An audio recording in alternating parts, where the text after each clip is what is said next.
क्या आपने कभी इस बात पर गौर किया है कि एक मिट्टी का वजूद, एक मिट्टी का बुत जिंदा है। एक मिट्टी का बुत रोता है। एक मिट्टी का बुत जब अंदर से दुखी होता है तो इसकी आंख से पानी बरसता है।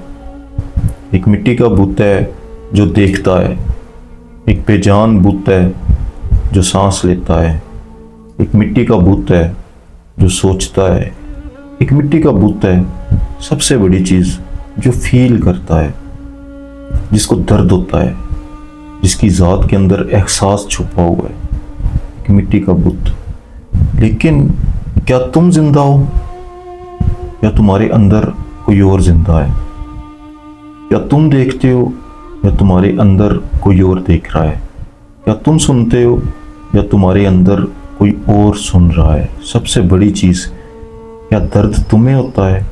क्या फील तुम करते हो या तुम्हारे अंदर कोई और है? आज की वीडियो में इसी एक सवाल को हम समझने की कोशिश करेंगे कि एक मिट्टी का बुत आखिर जिंदा कैसे है।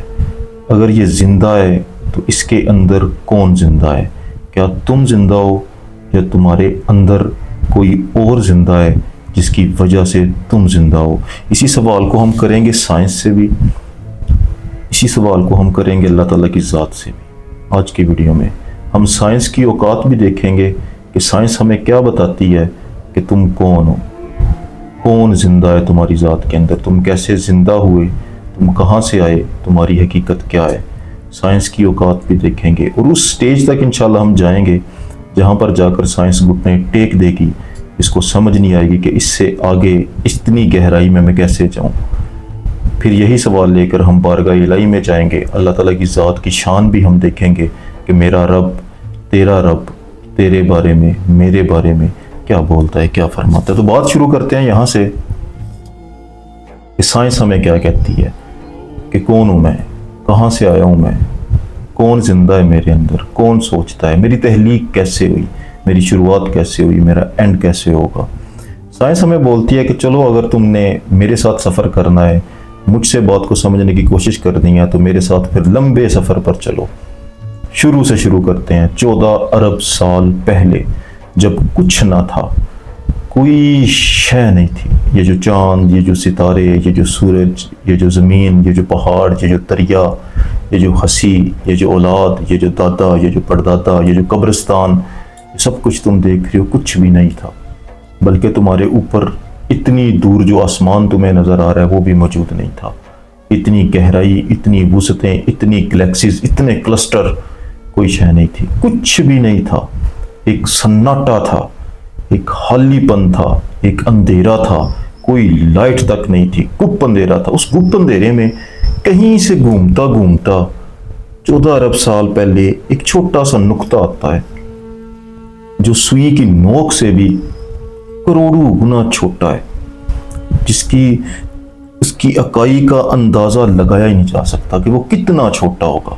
एक मिसाल सिर्फ बता रहा हूं कि सुई की नोक से करोड़ों गुना छोटा एक जर्रा इस सन्नाटे में, इस अंधेरे में, जब कुछ भी नहीं था, ये जो घर है हमारी ज़मीन, यहाँ पर हम नहीं थे, वो घूमता घूमता जर्रा कहीं से आ गया।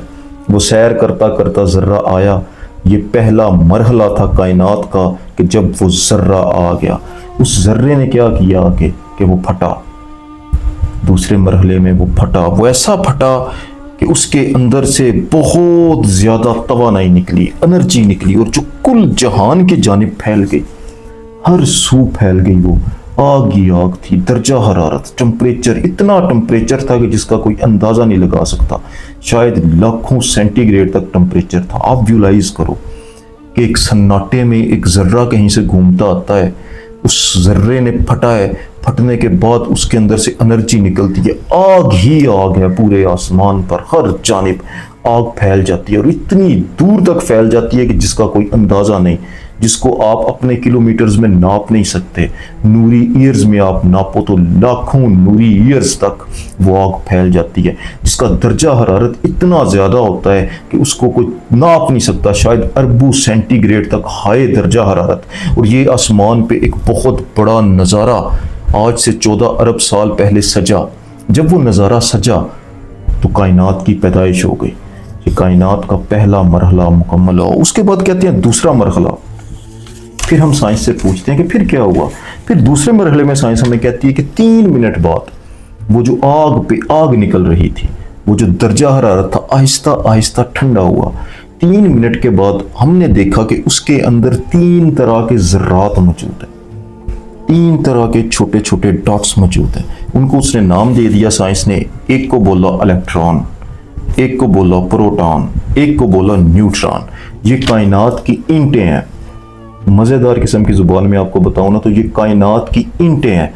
इन ईंटों से हमारा घर तैयार होना है, इन ईंटों से हमारा महल तैयार होना है, इन ईंटों से हमारी कायनात तैयार होनी है। यानी वो 3 ज़र्रात इलेक्ट्रॉन, प्रोटॉन और न्यूट्रॉन। ये इलेक्ट्रॉन, ये प्रोटॉन्स और ये न्यूट्रॉन्स लाखों साल तक बूतों की तरह खुली वादियों में, खुले आसमान में अकेले घूमते रहे। लाखों साल बीत गए। उसके बाद फिर क्या हुआ कि 3,80,000 साल बाद जब कायनात का दूसरा मरहला मुकम्मल हुआ तो तीसरा मरहला शुरू हुआ। कायनात इतनी ठंडी होगी कि एक ज़र्रे ने दूसरे ज़र्रे को पकड़ लिया, थाम लिया। यानी इलेक्ट्रॉन ने न्यूट्रॉन को पकड़ा, इलेक्ट्रॉन ने प्रोटॉन को पकड़ा। तो पहला एटम, आपने सुना होगा ना कि एटम है इस कायनात की सबसे छोटी इकाई, जिसकी वजह से ये कायनात बनी, हम बने, आप बने। तो हमारे वजूद की जो सबसे छोटी इकाई है, जिससे हमारे सेल बने हुए हैं, सेल से भी छोटी इकाई है एटम। तो वो पहला एटम उस वक़्त कायनात में बना।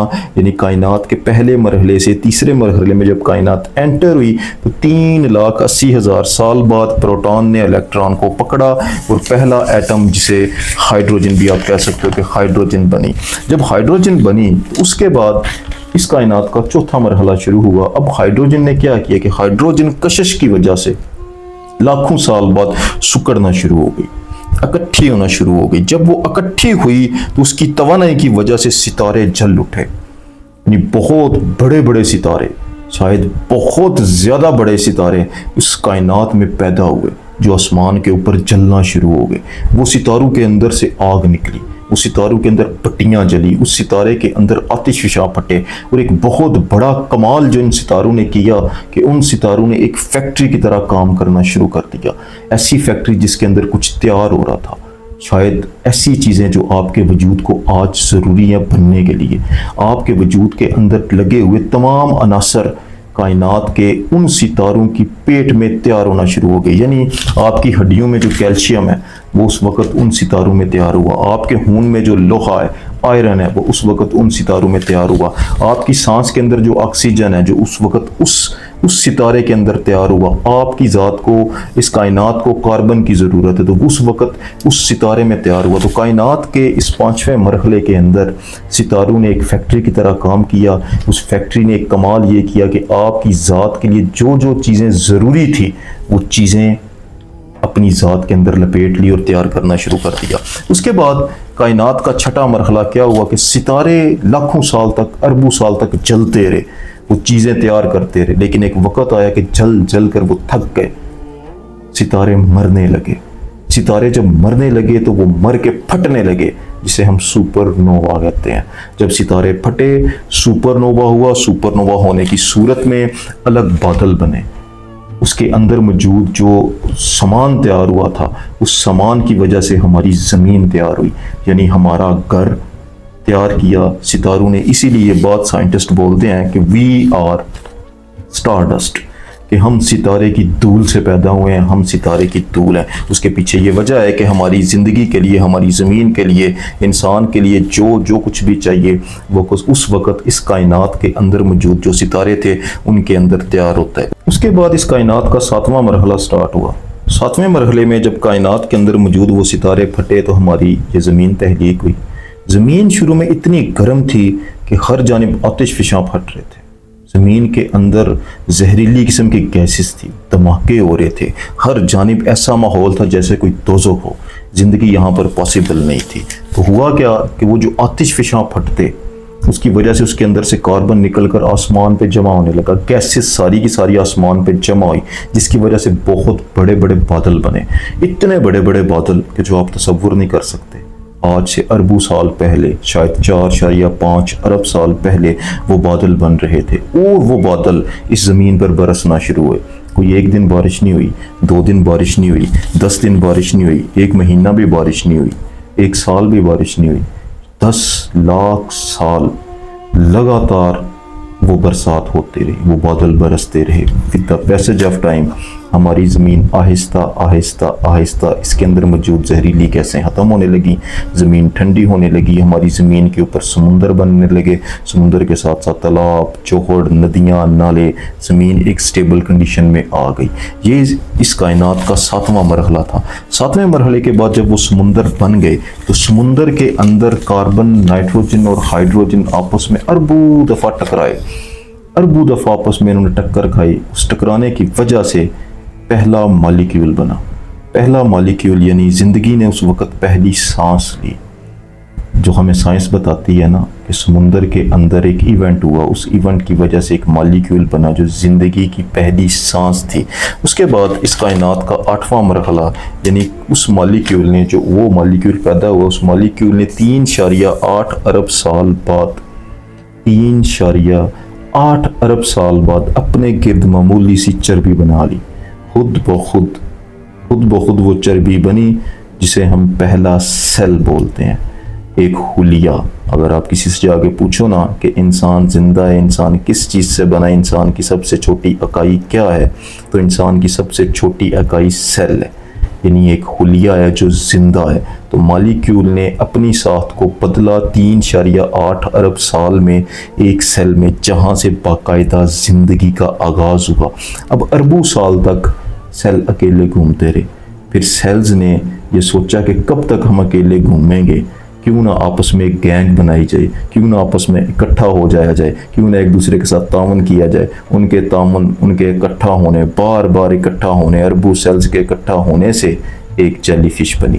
पहली छोटी सी मछली उस समुंदर के अंदर पैदा हो गई, जिसे पहला आप जानवर कह सकते हैं, पहली आप ज़िंदगी कह सकते हैं। उस जेलीफिश से फिर इर्तिका हुआ, मगरमच्छ बना, मगरमच्छ से फिर डायनासोर बने, डायनासोर से फिर होमोसेपियन बने, होमोसेपियन से फिर इंसान। जी हमें साइंस बताती है कि ज़िंदगी की कहानी मेरे पास ये है। लेकिन बात को ज़रा और इंटरेस्टिंग करते हैं। साइंस की दास्तान तो हमने सुन ली कि साइंस हमें क्या बता रही है। अब साइंस ही से हम कुछ क्वेश्चन करते हैं, कुछ सवालात करते हैं। क्या आपने गौर किया कि साइंस ने हमें बताया कायनात का आगाज़ एक एटम से हुआ, या फिर इंसान है वो एक एटम से तहलीक हुआ। इंसान की सबसे छोटी इकाई यानी वो खुलिया जो है वो एक जिंदा है, लेकिन जो एटम है वो मुर्दा है। यानी एटम से मिलकर खुलिया बना हुआ है। एटम मुर्दा है, एटम बेजान है, एटम सोच नहीं सकता, एटम के अंदर कॉन्शियसनेस नहीं है, एटम के अंदर जान नहीं है। लेकिन लाखों करोड़ों एटम मिलकर जब एक सेल बनते हैं तो वो जिंदा हो जाता है। बात को आप ज़रा गौर से सुनो ना, मेरी समझने की कोशिश करो, मैं और इजी करता हूँ। ऐसे ही समझ लें, एटम जो है वो एक ईंट है, ऐसी ईंट जो बेजान है, जिसके अंदर जान नहीं है, वो कुछ नहीं कर सकती। तो सेल जो है वो उन्हीं ईंटों से बना हुआ एक घर है, उन्हीं ईंटों से बना हुआ एक ताजमहल है, लेकिन वो जिंदा है। हमें ये जानना है, हमारा ये सवाल है कि अगर एटम मुर्दा है तो सेल जिंदा क्यों है? अगर एक बेजान चीज़ को अरबों साल तक, एक एटम को अरबों साल तक किसी एक जगह पर रख दिया जाए तो एटम हरकत नहीं करेगा, एटम खुद को बदलेगा नहीं, एटम कोई इरादा नहीं करेगा, एटम अपनी साख को चेंज नहीं करेगा। क्यों? ये खास तरतीब जो ली उसने, ये खास इरादा जो किया उसने, ये खास हरकत जो आई उसमें, ये कैसे आई? एक एटम से एक मॉलिक्यूल तक का जो सफ़र था, उसके लिए एक इरादा चाहिए। किसने बोला उसको कैसा करो? क्या वो सोचता था? क्या उसके अंदर कॉन्शियसनेस थी? क्या वो इरादा कर सकता है? क्या उसके पास इल्म मौजूद था? उसको किसने बोला कि इस एटम को कि तुम मॉलिक्यूल्स की शक्ल में जाओगे? और अगर एक ईंट बेजान है तो लाखों ईंटें इकट्ठी होकर, करोड़ों ईंटें इकट्ठी होकर जिंदा कैसे हो सकती हैं? साइंस इस बात को तस्लीम तो नहीं ना करती कि एक बेजान चीज़ बेजान है, उसको कभी हरकत नहीं आ सकती। तो पहले एटम को हरकत किसने दी?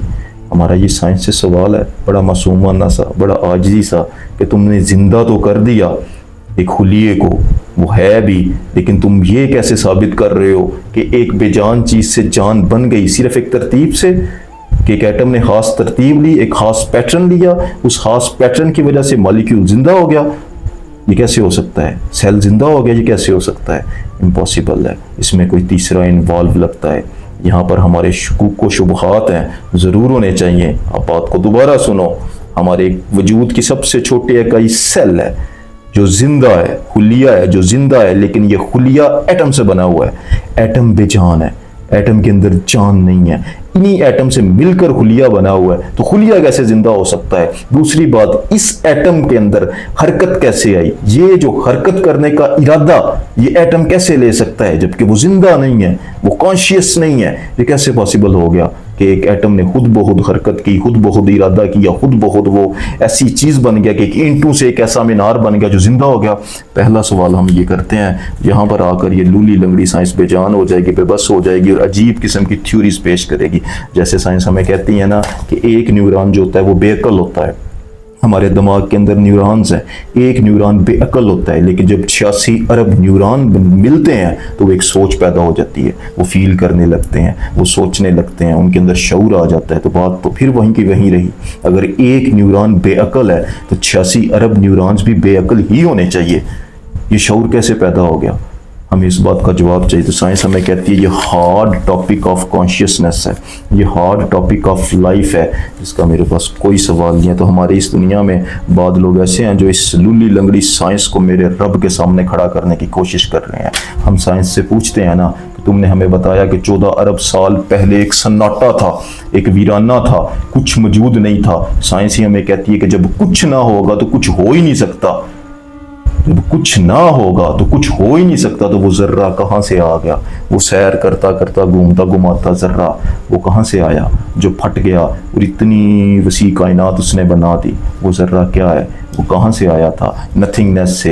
एग्जिस्टेंस पॉसिबल नहीं है। जब नथिंगनेस है तो एग्जिस्ट चीज़ कैसे कर गई? एक जगह पर जब कोई चीज़ मौजूद नहीं है तो साइंस हमें कहती है वहाँ हमेशा के लिए अरबों साल तक के कमरा बंद कर दिया जाए, वहाँ पर जब तक कोई चीज़ कोई रखेगा नहीं आकर तब तक कोई चीज़ मौजूद नहीं हो सकती। तो वो जर्रा कहाँ से आ गया? कुछ भी नहीं होना चाहिए था, ना कायनात होनी चाहिए थी, ना इंसान होना चाहिए था, ना ये जहान होना चाहिए था। चलें अब इस कहानी का रुख मोड़ते हैं, साइंस से जान छुड़वाते हैं और चलते हैं अपने परवरदिगार की जानिब कि मेरा रब क्या कहता है। कौन हूँ मैं? क्यों रोता हूँ मैं? क्यों सोचता हूँ मैं? क्यों जिंदा हूँ मैं? मेरा अल्लाह फरमाता है अल्लाहु नूरु समावाति वल अर्दी, अल्लाह ज़मीन और आसमान का नूर है। फिर मेरा अल्लाह फरमाता है कि ज़मीन और आसमान के दरमियान जो कुछ भी है सब कुछ मुझे याद करता है, हर शय मेरा जिक्र करती है, हर शय मेरी तस्बीह करती है, हर शय मुझे सजदा करती है।